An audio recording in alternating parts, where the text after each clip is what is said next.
¿Qué tal? ¿Cómo está? Es un gusto saludarle nuevamente en este espacio de análisis y de comunicación. Catalejo, una coproducción de Canal 44 y el Centro Universitario de Ciencias Sociales y Humanidades. Catalejo es una mirada profunda hacia horizontes cercanos.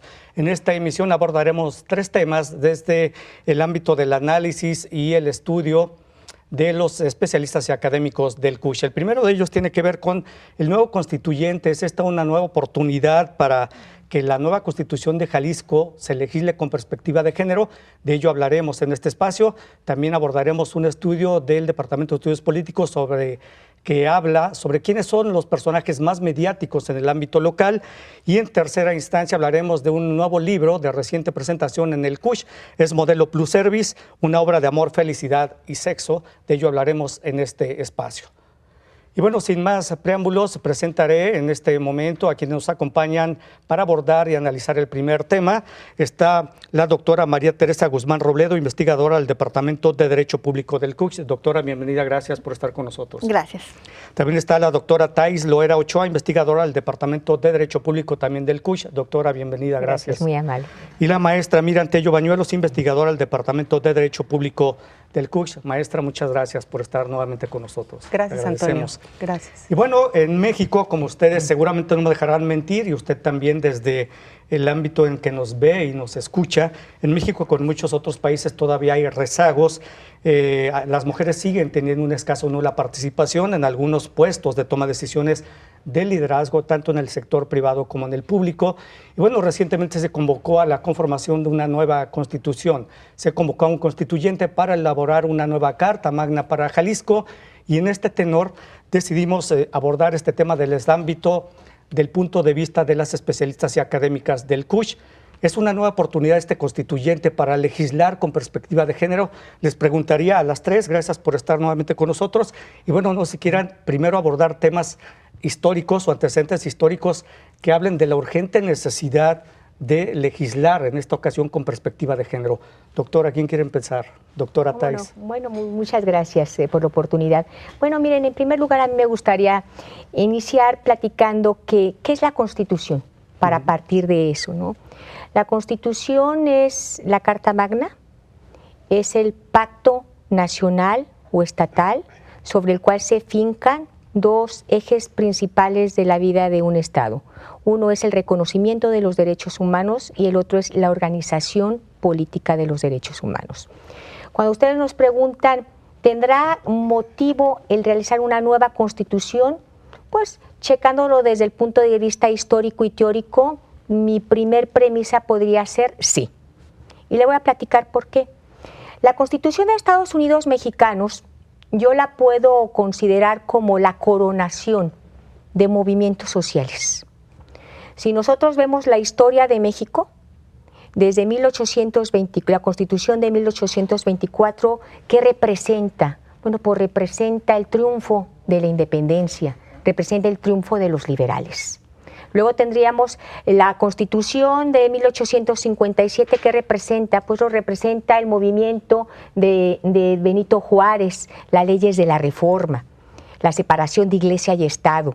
Viene el movimiento de la Revolución y se da la Constitución de 1917. ¿Qué representa? Pues representa lo que es el nuevo mundo del derecho social, el reconocimiento de los derechos sociales. De 1917 al año 2019, que es en el que estamos, han pasado muchas cosas. Ha habido muchos cambios, ha habido muchas transformaciones en la vida social, cultural, política, económica. Las relaciones humanas han cambiado totalmente, de tal forma que cuando se presentan retos y problemas muy importantes, como lo está viviendo el Estado mexicano, pues sí tenemos que entender que este pacto tiene que estar ad hoc, tiene que dar respuesta, a dar soluciones a lo que los gobernados esperan como la base de su ordenamiento social y jurídico. Creo que no debemos de esperar a que haya una revolución o una independencia, porque quizás de otra forma y en algunos otros rubros ya existen esas revueltas. Tenemos que considerar que es momento de que estamos ante una gran oportunidad de replantear cómo está teóricamente conformada nuestra Constitución y checar que tiene que ser la base jurídica que le dé respuesta a este nuevo pacto social, cultural, que es diferente al de 1917. Sí, por supuesto, y además han cambiado también las demandas de una sociedad, ¿no?, que demanda más inclusión, más respeto a derechos humanos. Sí, doctora, ¿quiere tocar el tema, por favor? Gracias, y definitivamente se necesita una actualización de valores. En nuestra Constitución del Estado de Jalisco se ha estado reformando para tratar de ir a la par con estas reformas de la Constitución Federal, sobre todo en esta materia de derechos humanos, a partir de la reforma del 2011, que se ha dado, pero sí definitivamente pues tenemos unas reformas muy actuales en junio de este año a la Constitución Federal que se dieron precisamente en materia de género, de equidad de género, donde uno de los artículos impactados fue el artículo 4, antes señalaba el varón y la mujer son iguales ante la ley, ahora dice la mujer y el hombre son iguales ante la ley, y una serie de artículos que veremos en este programa que han sido impactados precisamente para llevar a cabo esta equidad de género. Sexo y género no es lo mismo. Sexo alude a una cuestión biológica, género alude a una cuestión social, que es definitivamente una división cultural que ha existido entre el hombre y la mujer. Y esa división debe de terminar, y debe de terminar desde nuestra Constitución y implementar en nuestra nueva Constitución esos mecanismos para que se puedan hacer efectivos estos derechos de igualdad desde la educación. Gracias. Muy bien. Gracias, doctora maestra. Bueno, y siguiendo la dinámica de la charla, hemos podido advertir cómo nuestra sociedad ha sido cambiante. Hemos estado evolucionando, y si bien es cierto, ha habido un sinnúmero de reformas legislativas, no solamente en el Estado, sino a nivel nacional, que han sido claros reflejos, obviamente, de esa evolución social que hemos tenido. Desde mi óptica, considero que no se ha alcanzado lo esperado. ¿Qué quiero decir con eso? Y hablando del tema de género. La doctora lo aborda ahorita, un artículo 4, en donde en papel nos dice que los hombres y las mujeres somos iguales ante la ley, ¿sí? Y un artículo 25 que nos dice y nos habla de una palabra muy bonita que se dice competitividad. Pero en realidad está solamente en papel. Si lo advertimos en sentido natural, nos hace falta mucho por hacer. Así que la generación del nuevo constituyente es una excelente oportunidad para que se escuchen las voces de lo que hasta hoy se ha considerado una minoría. Y no solamente en el tema de las mujeres, sino también los indígenas y la gente que tiene una preferencia sexual distinta. Si pensamos en que solamente los varones pueden tener ideas novedosas y plasmarlas en papel, hemos visto que no ha sido lo ideal. Lo ideal es que nos enseñemos a escucharnos. Y el constituyente es una excelente oportunidad, porque a nivel estructural te baja de una esfera, de una élite en la que todo el tiempo toman decisiones. Pero ¿qué pasa con el constituyente? Lo vamos a bajar a nivel ciudadano. Entonces muchas voces que están bajitas y nos escuchan van a poder ser escuchadas. Y en este caso estamos hablando de mujeres, de indígenas, de gente con preferencias sexuales diferentes, en donde podemos hablar cómo mejorar la competitividad, el ambiente laboral. Muy bien. Muchas gracias, maestra. Vamos a hacer una pausa, permítanos, es breve, regresamos. Esto es Catalejo, una mirada profunda hacia horizontes cercanos, ya volvemos.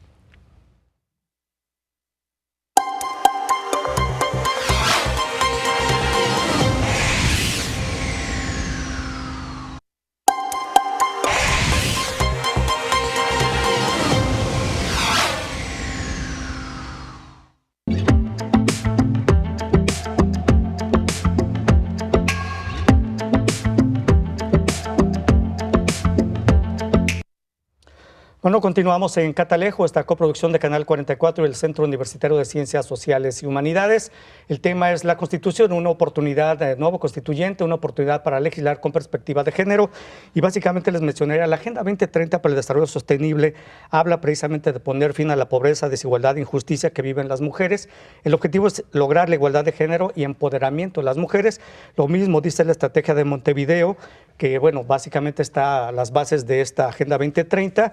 Y yo les quisiera preguntar, con base a esto, ¿se ha avanzado en el país? Porque México es firmante de estos compromisos. ¿Se ha avanzado en el ámbito federal? ¿Se ha logrado establecer algo? Yo lo que sí encontré es que ya se estableció un protocolo a nivel federal para legislar con perspectiva de género, pero a nivel estatal no existe tal protocolo. ¿Qué pueden comentar al respecto? Bueno, ahí es muy interesante porque legislar con perspectiva de género no es solamente decir diputadas y diputados, senadoras y senadores. No es incluir a ambos géneros en el texto. Yo lo que veo en la reforma federal es que nos habla del ámbito público, habla de esa paridad en la Suprema Corte de Justicia, en el Poder Legislativo, en el Poder Ejecutivo, pero no impacta, habla también de los órganos autónomos, ahí podría impactarse las universidades que están carentes de esa igualdad, y se podría impactar, pero no hay como un corte de políticas públicas, de acciones que se lleven a cabo para que hable de todos los ámbitos. Dice, sí, deberá de ser integrada en paridad. Todos los poderes públicos no los vamos a sacar de una patada en este momento que entre en vigor, va a ser de manera sistemática, los que se vayan desocupando para que sean el mismo número, y también tiene que impactar a las entidades federativas. Ya vamos a hablar de secretarios de gabinetes a paridad, 50 y 50. Y sí lo va dejando respecto de los poderes, pero ahí también sería interesante que exista políticas o que generen políticas que se establezca para poder incluir esa paridad en todos los ámbitos. Sí, usted básicamente se refiere a lo que es la transversalidad de la perspectiva de género, que se establece en la Declaración y Plataforma de Acción de Beijing. Ahí habla claramente sobre eso. Sí. Doctora, ¿qué nos comenta? Fíjate que yo considero que desde la Constitución de 1917, donde ya se habla que existen garantías constitucionales, creo que uno de los cambios más importantes es que el 11 de junio del 2011 se da una reforma teórica y paradigmática muy importante en materia de derechos humanos, porque por primera vez se reconoce en un texto constitucional lo que son los derechos humanos, identificando la diferencia entre lo que son los derechos humanos y lo que deben ser las garantías de protección de los derechos humanos. A esa reforma hay que incluirle el párrafo donde establece que son obligaciones de todas las autoridades reconocer, defender, proteger, garantizar los derechos humanos. Cuando hablamos de todas las autoridades, estamos hablando de autoridades federales, estatales, municipales, de poder ejecutivo, legislativo y judicial. Y luego viene otro principio más, que es la atención a lo que es la obligación de todas esas autoridades de aplicar el principio de convencionalidad. México, como usted lo dijo anteriormente, ha firmado ya muchos tratados y convenciones internacionales en donde ha declarado los derechos de la mujer, donde ha declarado las obligaciones que el Estado mexicano tiene para dotar de esa equidad y de esa paridad. Yo, después de ver tanto veraje de leyes que tenemos, me he puesto a reflexionar como maestra que las leyes en muchas ocasiones son los andamiajes políticos que un Estado requiere para saber por dónde se transita. Pero en materia de derechos humanos, fíjese que yo creo que sinceramente que los derechos humanos son parte esencial de las personas, son inherentes a nosotros. ¿Y usted cómo vive un derecho humano? Pues así como se lo acabo de decir, viviéndolo. Una ley puede decir que el Estado tiene la obligación de tener un 50% de diputadas y 50% de diputados. Pero en la vida real, en las relaciones sociales, preguntaría, ¿todos los hombres viven realmente y están conscientes que es un derecho de las mujeres el que sea el 50 al 50? Y fíjese, yo no estoy ni de acuerdo que sea el 50%, porque yo creo en la meritocracia. Sin embargo, creo que en las sociedades hay que transitar por estas leyes de paridad, porque le ha sido muy difícil a la mujer lograr tener cargos en representaciones públicas, ser parte del poder legislativo, ser parte del poder judicial. Por eso también creo mucho en lo que son las carreras profesionalizantes en los 3 niveles y en los 3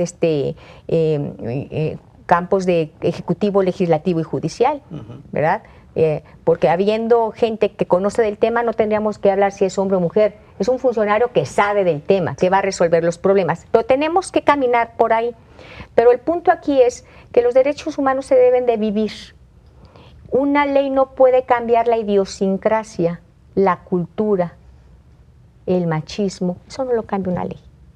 Una ley puede reforzar un sistema educativo que vaya enfocado al respeto y a la cultura por los derechos humanos, por la dignidad humana.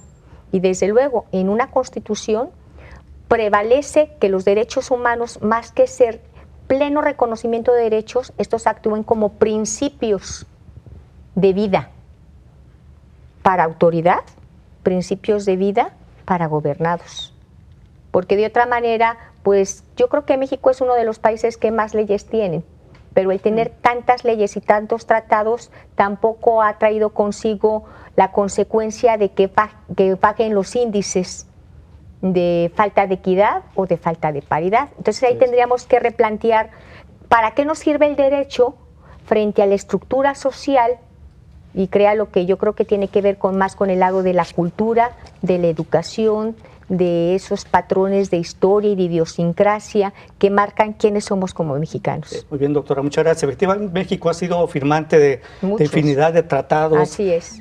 Y sobre todo lo que mencionaba ya la maestra, todo parece en el papel nada más, pues, ¿no? Y es que el papel te aguanta todo. Ajá, por supuesto. O sea, el papel te aguanta todo.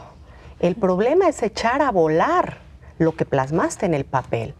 Y yo siempre les digo a mis alumnos, les digo, es que el reto actualmente radica en que debes aprender, desaprender y reaprender. Ese es el talón de Aquiles que tenemos actualmente y el constituyente es una excelente oportunidad. Sí. A través de la educación se pueden hacer cosas también súper interesantes porque yo siempre les he dicho, cuando hablo de paridad de género no me estoy refiriendo solamente a las mujeres.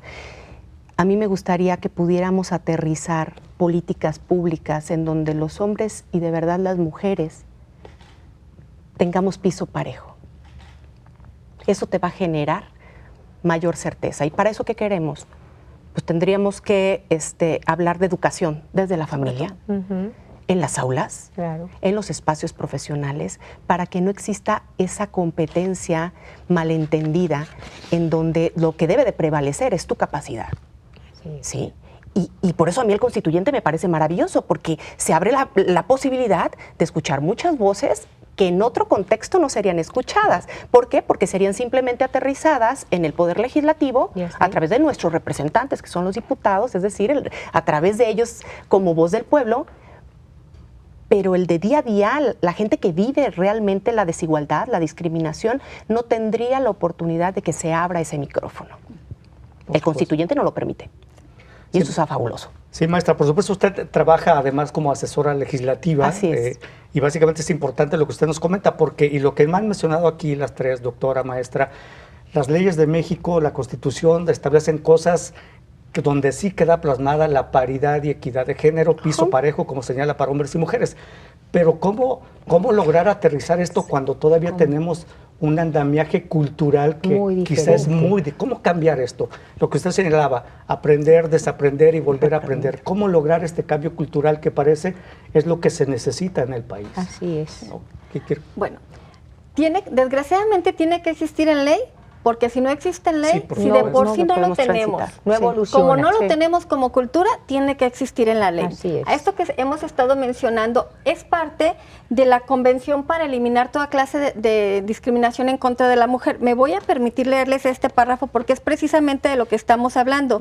Dice la Convención que para lograr la plena igualdad entre el hombre y la mujer es necesario modificar el papel tradicional tanto del hombre como de la mujer en la sociedad y la familia. Aquí no está hablando de leyes, está hablando precisamente de educación. Y luego dice, pues entonces en consecuencia, ¿qué pasa?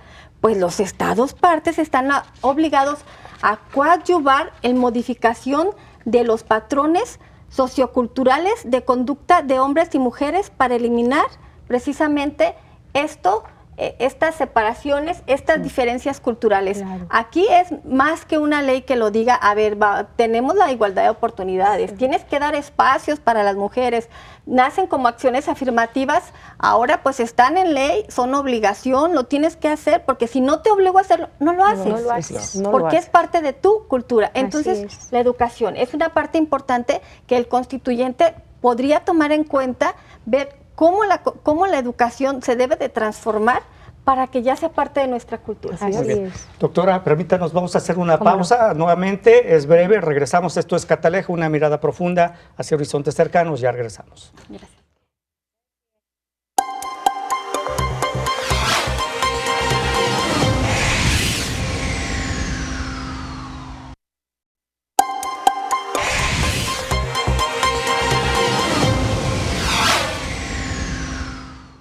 Continuamos en Catalejo, el tema, el constituyente, una oportunidad para legislar con perspectiva de género.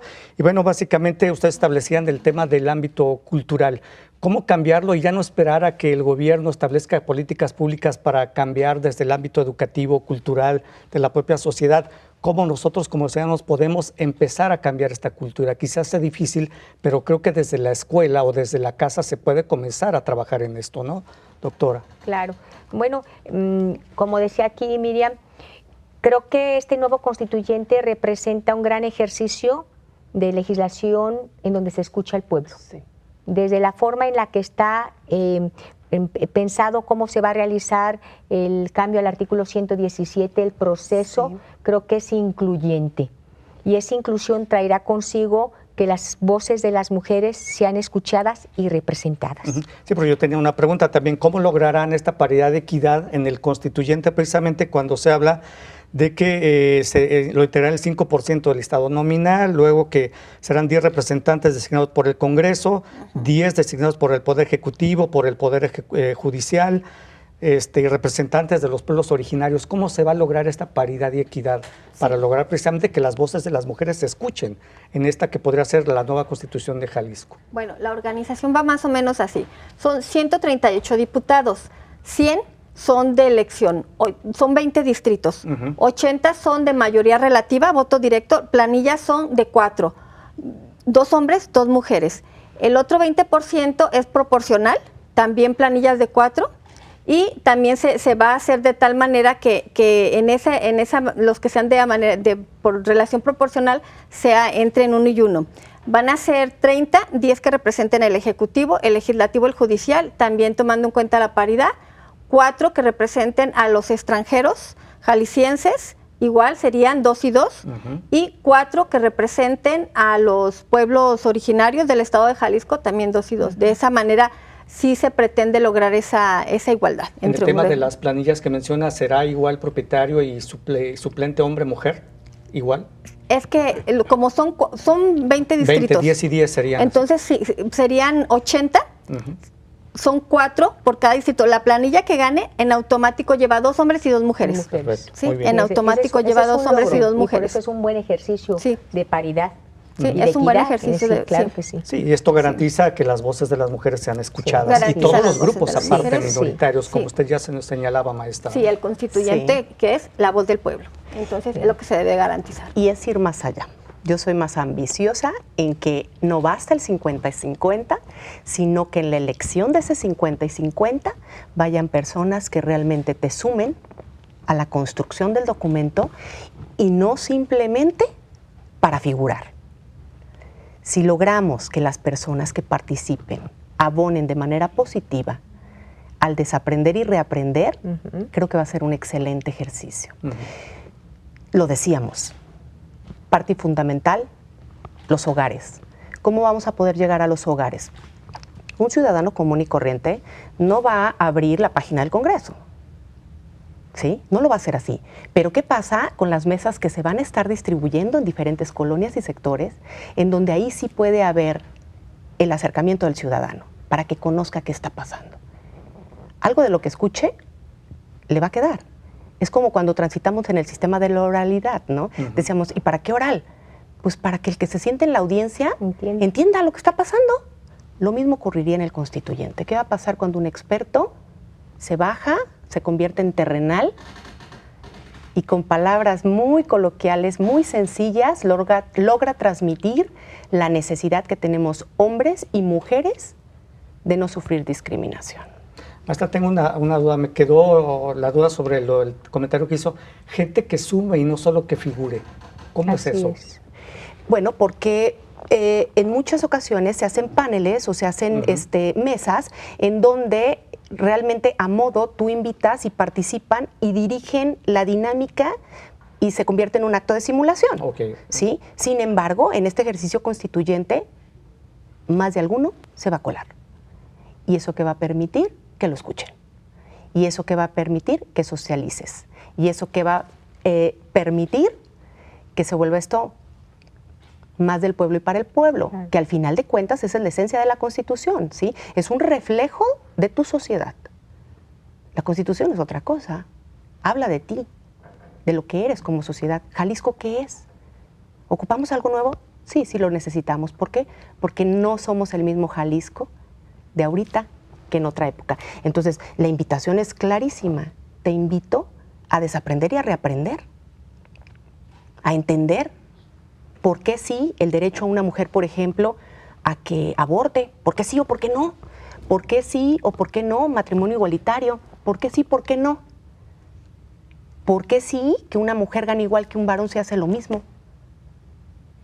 Ese tipo de escenarios se van a poder construir a través de eso, porque en consecuencia te va a llegar la ley secundarias. Por supuesto. Y ahí tendríamos que hacer otras cosas. No, y luego también la nueva Constitución tendría que estar alineada con la Constitución Federal, ¿no? Los avances que se han logrado en ese ámbito. Nos quedan 4 minutos y quisiera sus conclusiones, básicamente, de qué debería contener la nueva Constitución de Jalisco. Doctora. Pues yo creo que tiene que ser una Constitución que desde el punto de vista teórico sea ad hoc a un posicionamiento justnaturalista, donde se entienda que los derechos humanos son inherentes al hombre, en donde se reconozca y donde se transite no únicamente por un Estado que reconoce, sino por un Estado que realmente garantice. Y fíjese, ahí estaría, bajo la presencia de ir ideando las leyes reglamentarias, porque eso es lo más interesante, cómo realmente materializar, como decía Miriam, que esos buenos principios que queden insertados en la Constitución se materialicen y se puedan realizar en beneficio de la sociedad. Muchas gracias, doctora. Doctora. Que la nueva Constitución resuelva los problemas de la actualidad.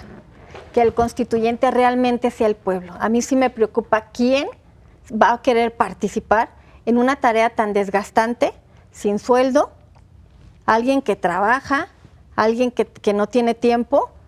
¿Quién realmente? Si esas 100 diputados nos van a representar y que esas medidas que se tomen, esos mecanismos que se lleven a cabo, que se establezcan, realmente sea para materializar los derechos.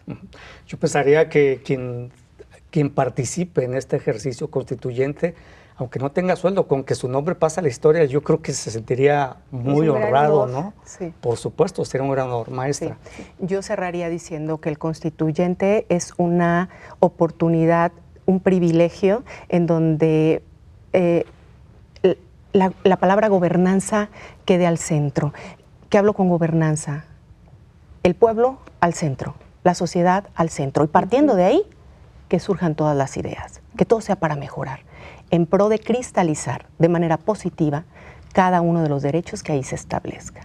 Entonces, para mí es eso, desaprender, reaprender, colocar al ciudadano al centro y partiendo de ahí como núcleo, resolver la problemática en un ambiente de no discriminación, igualdad entre hombres y mujeres. Muy bien, muchas gracias, maestra.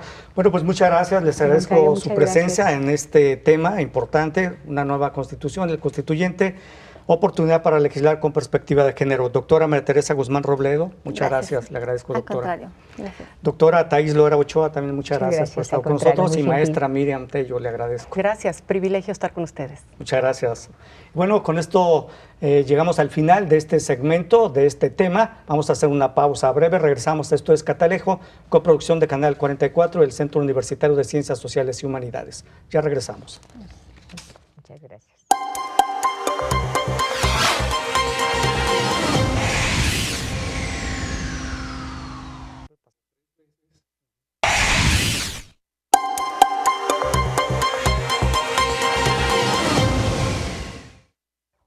En el emblemático Auditorio Salvador Allende del Centro Universitario de Ciencias Sociales y Humanidades, Campus La Normal, se inauguró la edición número 42 del Encuentro Nacional de Estudiantes de Historia, que a lo largo de una semana convocó en nuestra ciudad a más de 2,000 estudiantes y 800 delegados de historia provenientes de diversas instituciones educativas de todo México. En la ceremonia de inauguración estuvieron presentes las autoridades de nuestro centro, el rector Dr. Juan Manuel Durán Juárez, la maestra Ana María de la O. Castellanos Pinzón, secretaria académica, el Dr. David Carvajal López, jefe del Departamento de Historia, el Dr. Manuel Alejandro Hernández Ponce, coordinador de la carrera en Historia, e Itzel Yesenia Carrillo Soto, coordinadora nacional del evento y presidenta de la Asamblea Nacional de Delegados de Historia. La conferencia inaugural fue dictada por la doctora Elisa Cárdenas, quien regresó a la pregunta básica que debe convocar a todos los historiadores: ¿historia para qué?, apuntando que la respuesta debe ser necesariamente colectiva y generacional, y que el tiempo de la historia es siempre hoy y su lugar siempre es aquí. Lo que queda claro es que mientras más avanzamos en el trabajo como historiadores, en la práctica del oficio o en la reflexión de cómo se escribe la historia, más trabajo nos cuesta responder. Y es que hay en la pregunta misma implícita una paradoja. A un saber que se define como un saber sobre el pasado, se le pide remedio a las angustias del presente y hasta las del futuro. A partir de la temática general del Congreso, la historia como eje de la experiencia humana, un presente que se volverá historia, se llevaron a cabo cerca de 200 mesas de trabajo, talleres, actividades culturales y 6 conferencias magistrales que dieron cuenta de las temáticas y problemáticas que ocupan a los historiadores en la actualidad, destacando la importancia de construir una investigación multidisciplinar que incluya la utilización de fuentes diversas, además del valor del trabajo que los historiadores realizan en la construcción del destino del Estado, el país, la región y el mundo, para entender tanto el pasado como el presente y como un factor de cambio fundamental en la sociedad. Con imágenes y edición de Netza López, para Catalejo, Almendra Orozco. Bueno, continuamos en Catalejo, coproducción de Canal 44, del Centro Universitario de Ciencias Sociales y Humanidades. Está con nosotros el doctor Armando Zacarías, integrante del Observatorio de Estudios Políticos y Electorales del CUCH. Doctor, muchas gracias por estar con nosotros nuevamente, le agradezco mucho. Al contrario, muchas gracias por la invitación y un saludo a la audiencia. Muchas gracias, doctor. Y bueno, el Observatorio de Estudios Políticos y Electorales realizó durante los meses de septiembre y octubre un ejercicio de comunicación muy interesante. Se basó básicamente en saber qué temas y sobre todo quiénes son los personajes mediáticos en el ámbito de la prensa local, los que más se mencionan sobre temas federales o locales. Doctor, platíquenos de este estudio del observatorio, por favor. Sí, básicamente el observatorio se ha dado a la tarea de establecer elementos de análisis sobre diferentes campos en el comportamiento político de la región y nacional, y actores políticos, partidos políticos, procesos políticos, etcétera.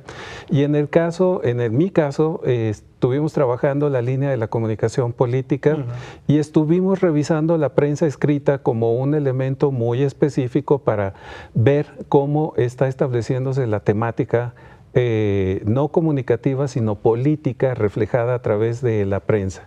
Y en el caso de la prensa se revisaron varios periódicos locales, en la que se revisó primera plana de los periódicos para ver cuál es el comportamiento noticioso y qué de ese comportamiento noticioso está reflejado en temas políticos. Y en segundo lugar, trabajamos las columnas editoriales que tienen los diferentes medios los diferentes periódicos, y allí también vimos establecimos el mismo esquema de ver cuál es el comportamiento del periódico en relación con los temas del observatorio, que son temas políticos. Similares los temas y personajes, tanto en lo que se publica en primeras planas con las columnas, si hay una relación o correlación o cambia. Hay un ligero cambio. En el mes de septiembre por ejemplo, digamos, la temática local se superpuso brevemente a la temática nacional en las primeras planas, como temas genéricos. Entonces, pero hay que tomar en cuenta que en el mes de septiembre el tema de la epidemia que tenemos en este momento en Jalisco del dengue ocupó un espacio muy importante de comentarios en las primeras planas. Hubo noticias relacionadas con este aspecto. Pero el tema del dengue no apareció tan relevante en las columnas del mes de septiembre.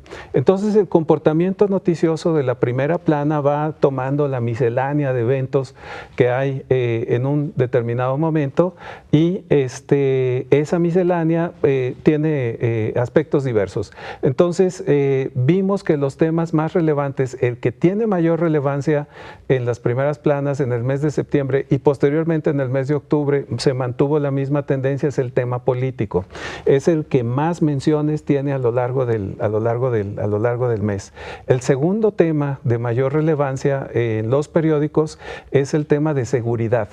Seguridad viene a ser el otro gran elemento que se encuentra en las primeras planas.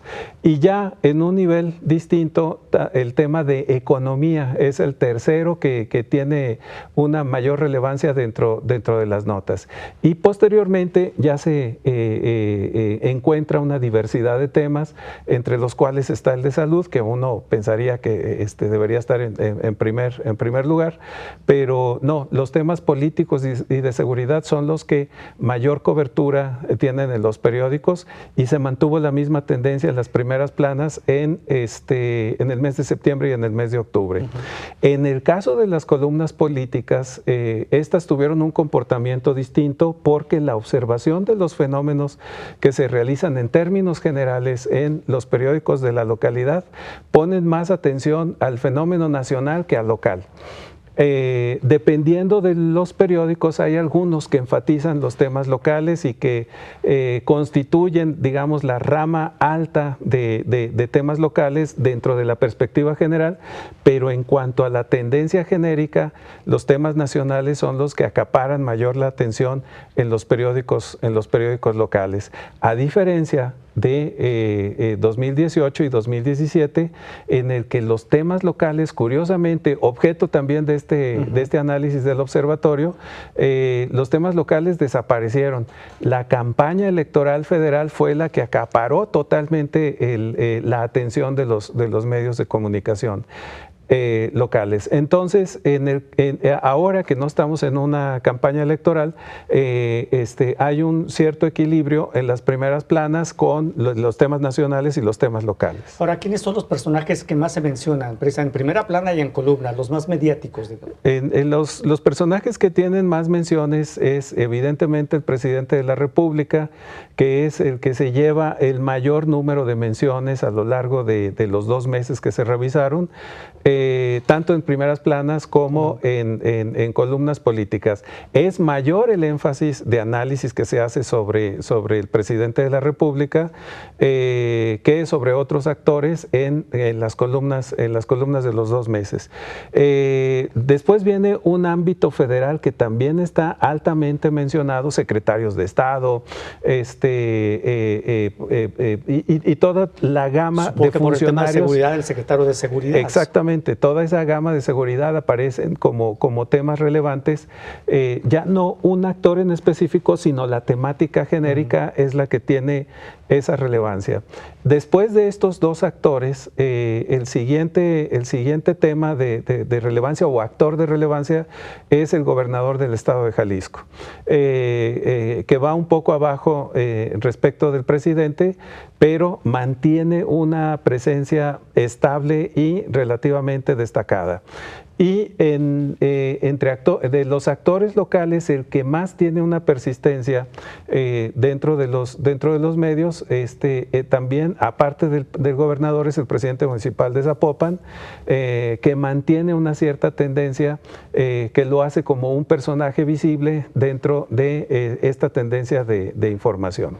Doctor, pero una pregunta también. Es importante que aparezcan en los medios, en primeras planas, en columnas, pero ¿las menciones son positivas o negativas? ¿Por qué ese factor también se revisó y las menciones que se hacen sobre estos temas y sobre estos actores son mayoritariamente de cierto escepticismo, de una gran duda y en algunos casos negativas. Es decir, la percepción no es una percepción altamente positiva. El alto número de menciones tiene que ver con críticas y con, sobre todo, una gran actitud de reserva y de escepticismo respecto de estos actores en relación con algunas de las políticas, por ejemplo, en el caso de las políticas de seguridad que no quedaron definitivamente bien evaluadas dentro de la perspectiva de los medios. Y supongo que esto es un indicativo de que los tres personajes, el presidente, el gobernador y el alcalde de Zapopan, deben mejorar su comunicación política.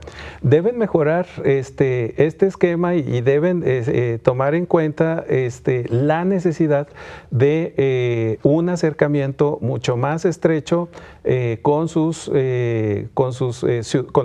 la ciudadanía, porque lo que hay hasta este momento son discursos unidireccionales. Eso queda perfectamente claro. Por ejemplo, el ejercicio de las conferencias matutinas del presidente de la República son ejercicios unidireccionales. No fue sino hasta después de prácticamente todo un año, sino hasta después de la crisis de seguridad de Culiacán, en el que ese fenómeno tuvo efectos distintos y requiere una revisión, porque eran líneas muy directamente dirigidas sin una retroalimentación. Monólogos informativos, básicamente. Doctor Armando Zacarías, integrante del Observatorio de Estudios Políticos y Electorales del CUCH, le agradezco mucho. Muchas gracias, doctor. Al contrario, muchísimas gracias. Muchas gracias. Vamos a hacer una pausa, regresamos. Esto es Catalejo, coproducción de Canal 44 y el CUCH. Ya volvemos.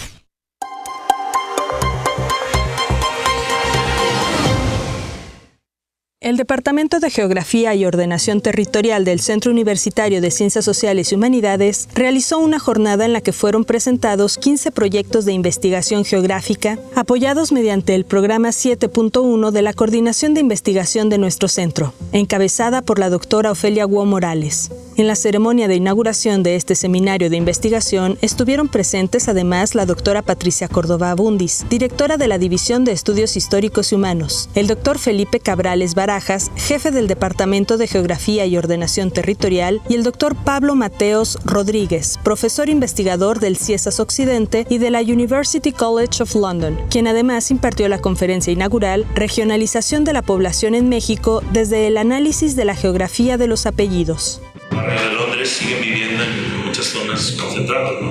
A veces por elección, a veces por obligación. Entonces hay una literatura muy amplia en geografía urbana que trabaja el tema de la segregación urbana, no solamente para etnicidad, para cuestiones de raza y también clases sociales, por supuesto.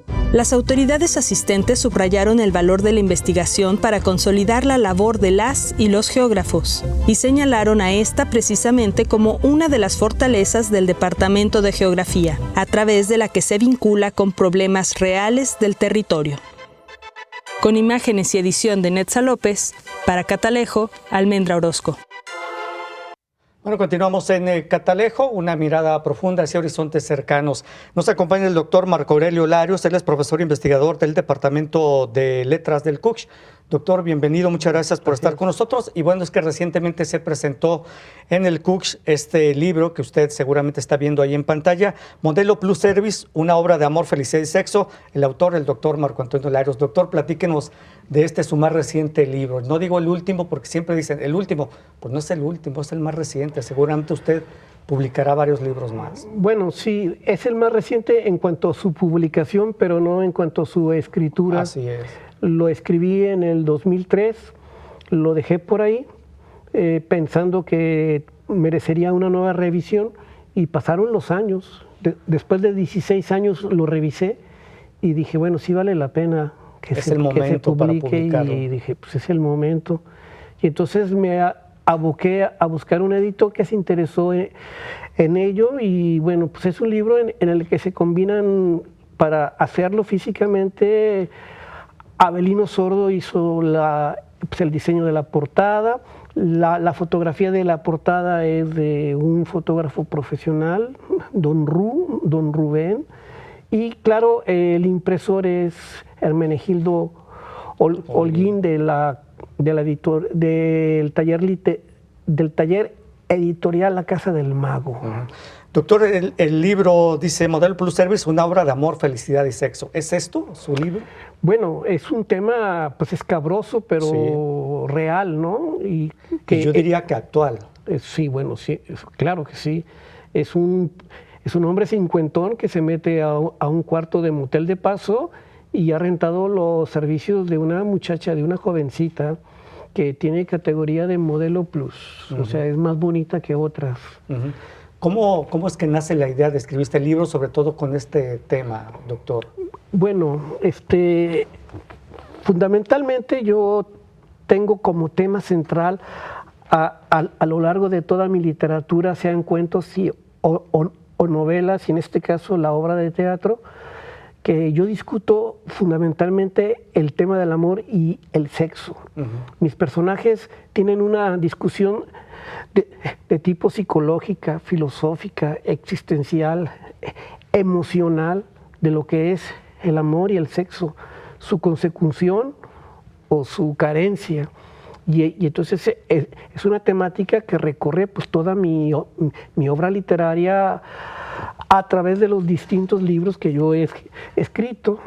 Y la obra de teatro pues se me ocurrió porque en ese tiempo yo estaba en el Quad y me relacionaba mucho con el mundo del teatro y dije, bueno, voy a hacer una obra de teatro de esta índole, pensado como teatro de cámara, un teatro que puede ser representado ante pocas personas, pero que la cercanía del espectador hace que haya mucha pues, intimidad.